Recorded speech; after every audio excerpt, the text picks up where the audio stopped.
All right, everybody, welcome back to another episode of Chronicles from the Cushion. My name is Sheldon Wickwar, track rider here at RPM. Along my side is Tanner Schmidt, the voice of IMCA racing in Kansas. Hello, everybody. Thank you for joining us this week. All right, we're going to do something a little different and jump right into the bump and run segment where we interview a driver. This week's guest is Leibhart, driver of the 15B Sport Compact car. Yes, Brock, you can say hi. Hey everybody. So I started racing in 2020. I grew up going to the racetrack quite a bit. And then in 2020 I started working for buses. A lot of people they're pretty big in the dirt track world around here. Started working for them in 2020 and they convinced me to get into a car, and they found me 2 sport compacts to buy as kind of a package. And both of them weren't very competitive cars. They were just kind of starter cars. I drove both of those for a year. I think I got a heat race win, and that's it, all of 2020. And then in 2021, February 2021, I had a rollover accident and got shipped out to Denver for 2.5 months and broke my spine along with some other things and left me a paraplegic.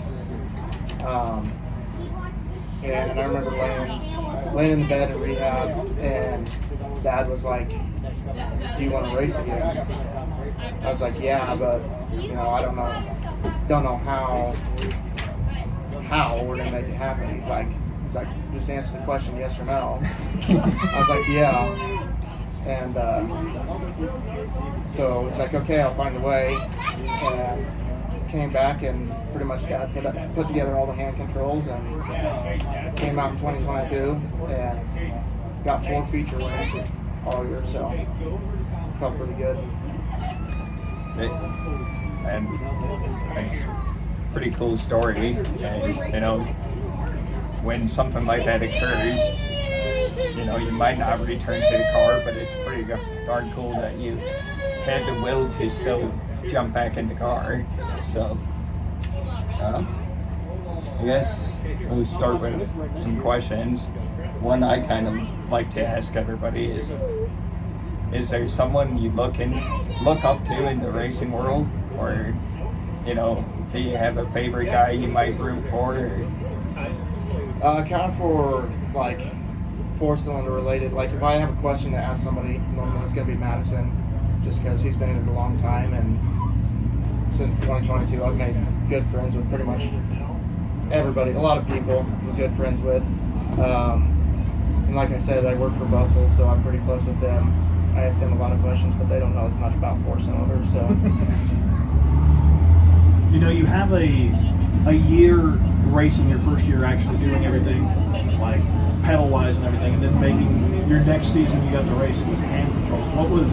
Talk about maybe some of the adjustments you had to get used to, or how difficult it was using those hand controls. Okay, so normally I would just bring my car to the races. I wouldn't bring anything, car and all the tools and stuff. And now I bring a 4-wheeler, and that's what I ride around in the pits. And it also helps me because the back of the 4-wheeler is level with my door of my car. So that's just easier for me to slide right down into the car. And my car's a 5-speed manual. And so we have an air cylinder in there right above the clutch pedal, and there's a little switch on the front of my shifter, and when I pull the switch up, it pushes it down. When I push it down, it releases it, and then I got another lever beside that in between my leg and the shifter, and that's my gas. It's backwards. We just moved over the throttle and connected it straight to the bar. It's just a handle, and then bent the brake pedal over and connected it to the same rod, and so when I push forward, it's brake, and backwards is gas. Definitely working a little harder than everybody else out there. Yeah, it's definitely something I had to get used to. And my first year, everybody typically starts in second gear, and we didn't quite have my shifting situation figured out. I could shift, but it wasn't anything fast. And this year we got some stuff switched around so I can actually shift on the track. But You yeah, told me that last race here, and then you had some gear issues. So well, I thought it was gear issues, but I had some bad fuel in there from the year before, and it was clogging my fuel filter, and that was my problem before the first race at Hayes here. just gotta get the first race hiccups out of the way. Yeah, for sure. So, I guess talk about what you plan on doing in your 2023 season. What does that kind of look like? And I guess touch on your expectations throughout this race season. I think this year on our schedule, I got 48 races down, and given I'm not going to make all of them because I put all of Hayes on the schedule, and Hayes is a 3.5 hour drive for us one way, so I'm coming here more in the beginning of the season because there's not much else going on, but that'll likely come to an end. I'll be here for fall nationals. I'll hit fall nationals, but I'll race weekly at Goodland, Colby, Lexington, pretty much those three, and then once in a while in Holyoke. But I'm planning at the end of the year to go up to Boone as long as I still have a car and at least try to make the show up there. And as far as wins, I'd kind of like to get 8 at least. Last year I was close on a couple of them and just made personal mistakes that lost me the race. So I think it's definitely doable. I just gotta keep my mistakes to a minimum. Were you kind of surprised being fairly new into like compact racing there to kind of find victory lane so quickly or so often in your first couple of years there? Because it seems like every night, at least around here in central western Kansas and other tracks, that you're always there towards the front and just kind of lurking and waiting. Yeah. Well, when I bought my car I have now, I definitely got myself a pretty good deal on it. It was Brianna Mothman's old car, and she did pretty good in that car, so I knew it was a fast car. I've kind of, I don't know, maybe I'm like everybody, but I'm pretty gung ho. I come here to win. I'm not gonna dump somebody, to win, but I'm gonna do all I can to win. I mean, I don't know. I kind of would have been mad at myself if I wouldn't have won last year, just because I know I had the car to do it. I just had to be the driver to be able to win. Yeah, for sure. You kind of mentioned how your dad took control of getting you back in the car after your accident. Is there anybody else that kind of helps get you to the track that you want to touch on, or I guess sponsors you want to give a little bit of a shout out to? Yeah. Like I said, Dad's pretty much the only reason I'm here. Without his ability to manufacture what was in that car, I don't know that I would be racing. But along with him, I want to thank Lloyd and Lynette Meskey, L&L Racing, and Trust Point Insurance, Abbey Motorsports, Billy Abbey, Western Selection Ethics, let's think, Teal Haas for my tires. That's a big factor right there.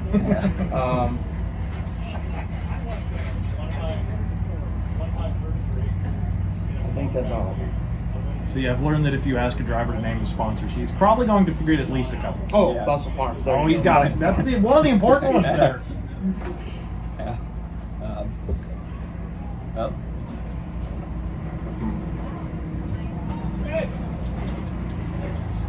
Yes, Tanner, you have any more questions you can think of? Or Brock? Got one I can rattle off Yeah. here real quick.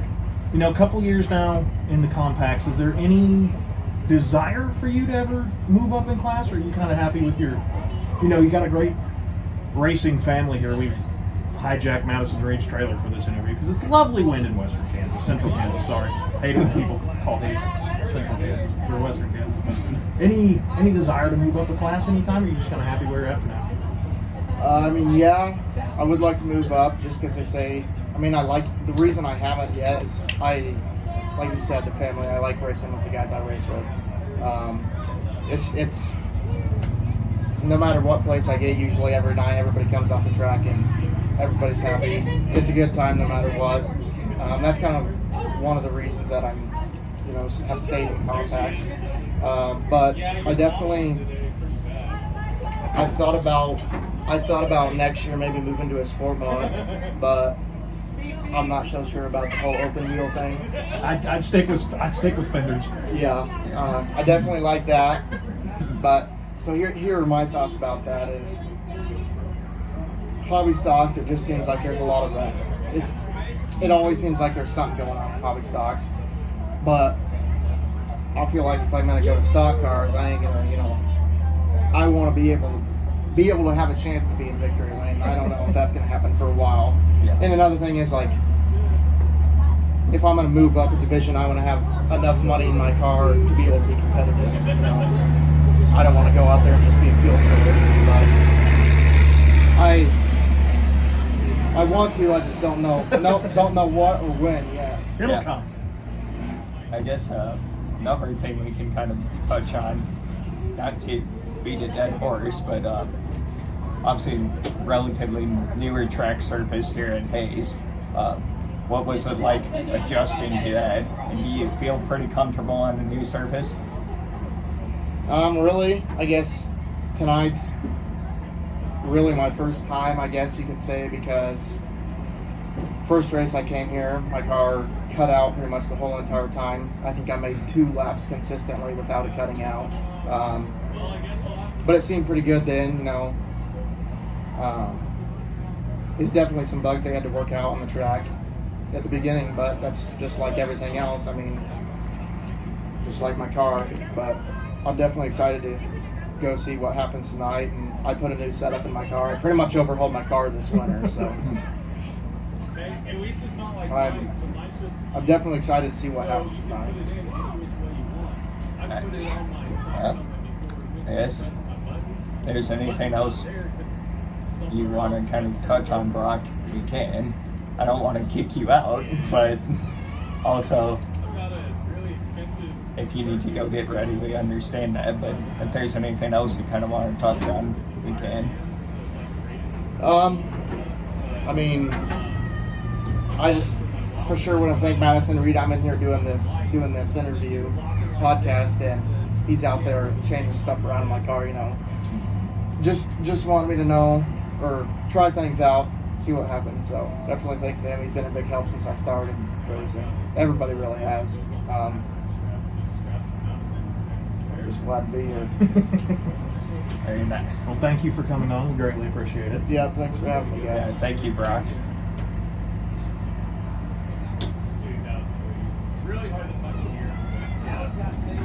All right, as Brock makes his way out of Madison's trailer, I'll throw it to Tanner for a little bit and let Tanner recap some of last week at Dodge. I didn't get to watch because I was in Wichita, so I'll let Mr. Tanner talk about Dodge a little bit. So we'll move on into the DCRP recap. We're going to kick things off with the cruisers, Matt Ramsey and Sean Woods. The only cruiser there, ran the whole main event, one cruiser. I didn't think that they were going to pull it off because there was a couple sketchy moments out of turn number 4. They got it done. We'll go, which I didn't realize it was this close, but we'll go to probably the best battle all night. It's Class 2 Tough to Tame IMCA stock cars. Jason Rogers out of Sheldon, 9 spots gained. Beat Taven Burkhardt at the line by 3 1,000ths of a second. I didn't think it was that close till a couple days later. I think one of the Burkhardts had it on Facebook, or maybe Jason did, but that was another close finish. I've witnessed 2 really, really close finishes. Both of them happened to be at Dodge City. So great racing there that they proved. Their surface has improved from week 1 to last week. It's pretty good for them.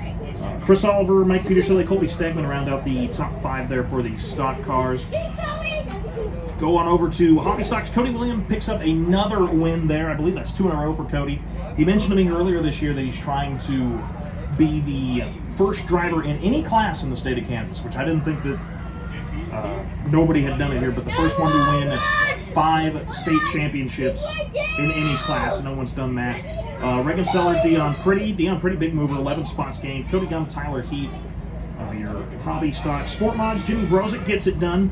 First win of the year for him. Jack Kirchhoff, Tim Stahlbaumer. On a track that nobody could really pass on, Tim Stahlbaumer gained 7 spots. At least for the sport mods, it looked like kind of where everybody filed out to. That's just kind of where they ran. Brian May, Boone Evans there. Boone, not the best night for him in the stock car. Didn't get into the car in time to make it into the main event there, as he switched classes. Didn't get enough time, so tough luck there. But Modified's Clay Seller gets it done. The old Buckland Bomber ripping around the outside line got it done. Talk to him. He likes the outside line, likes to be there. It came in. I really think that's what helped him. Mike Petersilly, another good car for him in another class. Jake Nightingale, Jeremy Sigler, Danny Keller, the top 5. And the United Rebel 305 Sprint cars, the Wing Warriors were there. Zach Blurton pulled off the win. Colby Walters, Brian Herbert, Steven Richardson, Taylor Velasquez, your top 5 there. All in all, pretty impressive racing from Dodge City a week ago. A lot of great racing action, especially in the sport mods. As much as nobody got moving or could pass, it was pretty tightly contested all right there. And like I said, the stock cars, 3/1000ths of a second there for Jason Rogers. But Sheldon, you got to watch some USMTS show over in 81, so I'll let you take it over and you can recap them on that one. Yeah, I got a chance to go over to 81 Speedway. My boss over at Betterbilt, Mike Boehner, bought 4 tickets for 4 of us to go over there, and we spent the day at 81 and got there way too early and kind of drove around and shot the shit. And we got to the track and we saw some really good racing. It was kind of cool. That's a URSA track, if I'm correct on that, and I might be wrong, but I know couldn't tell you. Yeah, I'm not for sure.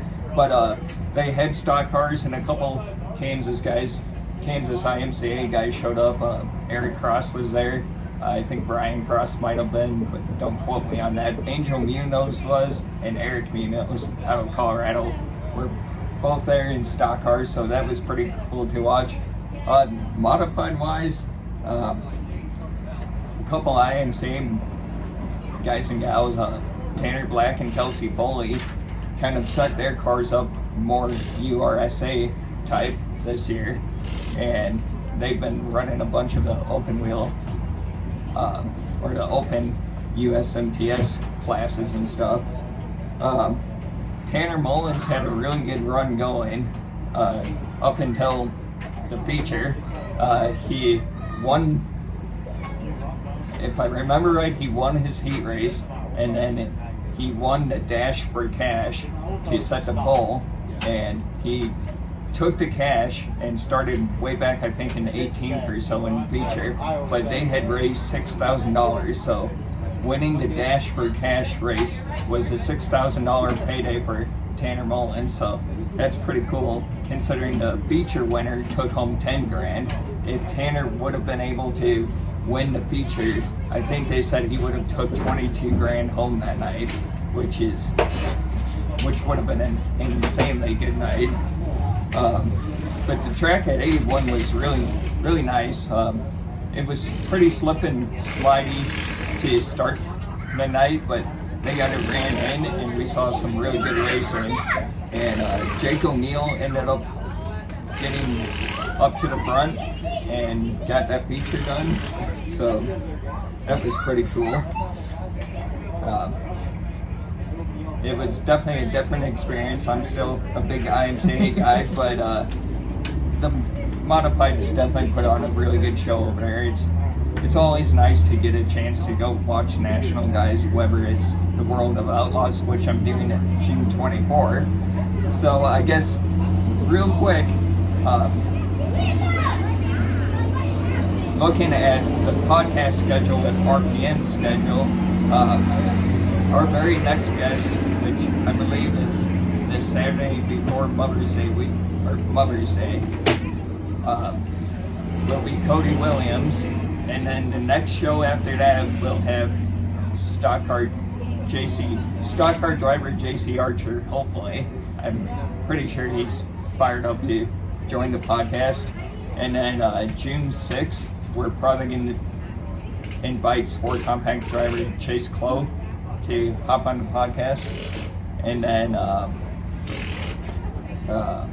June 24th, I will most likely not be here.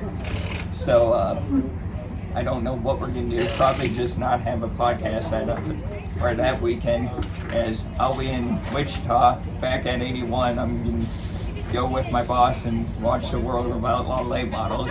I can't really turn that down, so it's going to be awfully hard to convince me to come to RPM when I know the Outlaw late models are out in Wichita. But speaking of RPM, obviously we're here at RPM inside Madison Reed's trailer in the pits. I guess we can kind of flash back to RPM's opening night a couple weeks ago.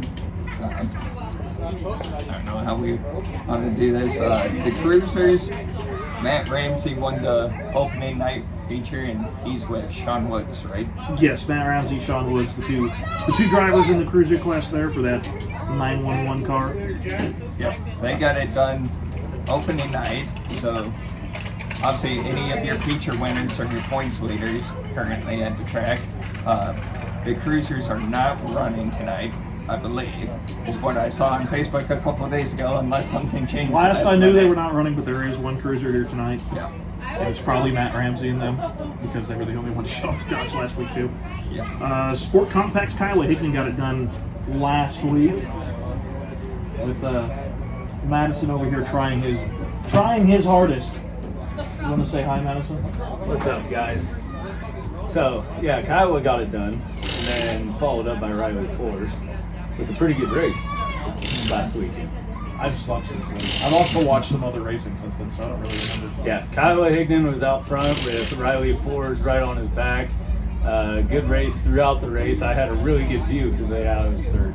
And Madison almost wrecked the field. I tried to wreck the whole field with trying to take out floors, but I didn't mean to. But sorry, guys. I was needing stuff. No, you're good. All right. Hobby-wise, we had Zach Olmstead won the first hobby feature out here.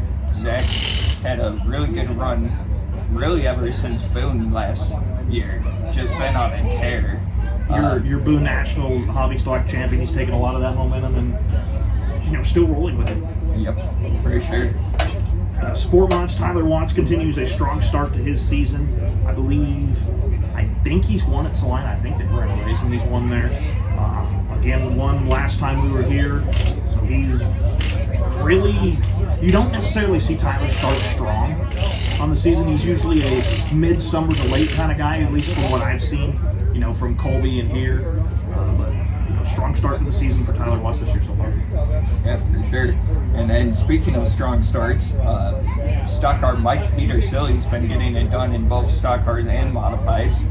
He won the stock car feature here at RPM on opening night, and wanted the Dodge as well and lapped all the way up to the top 3. Yeah, yep. Mike's definitely figured something out here, and that's really cool to see. And the 08 modified Dakota Sproul getting it done there.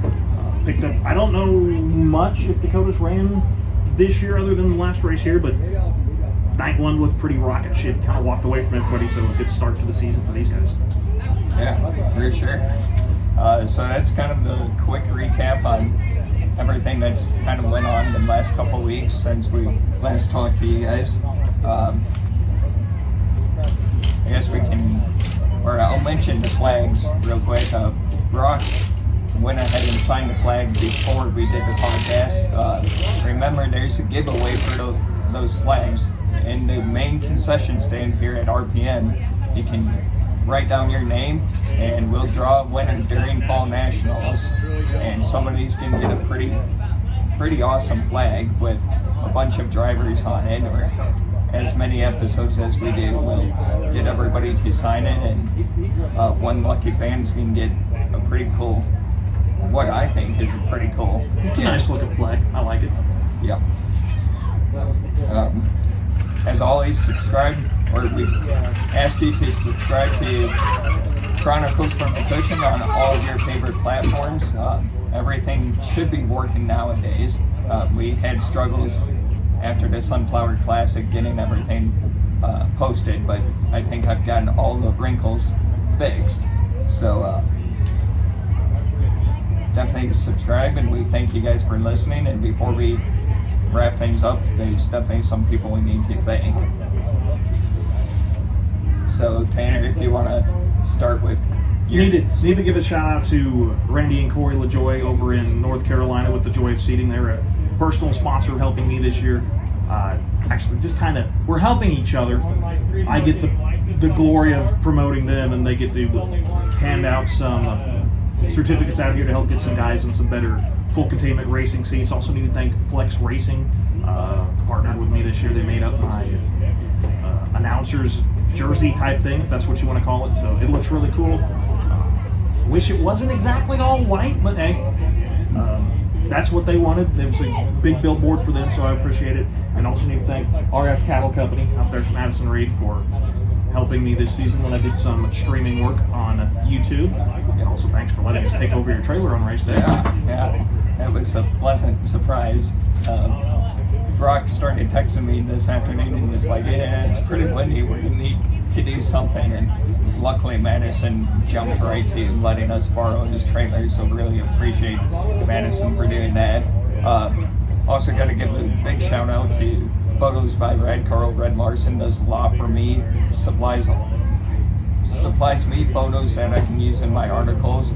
I want to give a shout out to the folks over at Hayes Daily News. They've ran with my articles for all season so far. It's no question I can send in an article to Haley Chapman and she's going to put it front page. She's actually been making it the cover story in the Hayes Daily, and I never expected that. I was happy with the front page of the sports page, or sports section, and now we're cover story each week, so that's pretty darn cool.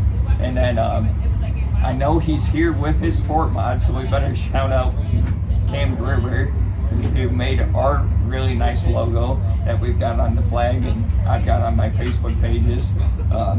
So I guess if you're a racer listening to this and you still need a wrap, you can definitely go ask Cam. I don't know if he'll get it done. Hey, you don't even have to be a racer because he redid my logo. Yep. So Cam does great work. So if you need a logo made, wrap, one of those little pop-up tents made, Cam can do all that. Don't know if he will do all that because from what I hear, he's pretty packed. So yeah. Maybe this off-season if you need something, go give Cam a holler. Yeah. That just about wraps it up. I know Tanner's probably ready to make his rounds before he starts stuff for the evening, and I know Madison probably wants his trailer back. So I'm going to let the kids jump back in the trailer, and thank you guys for listening. Yep, thank you guys. See you next time.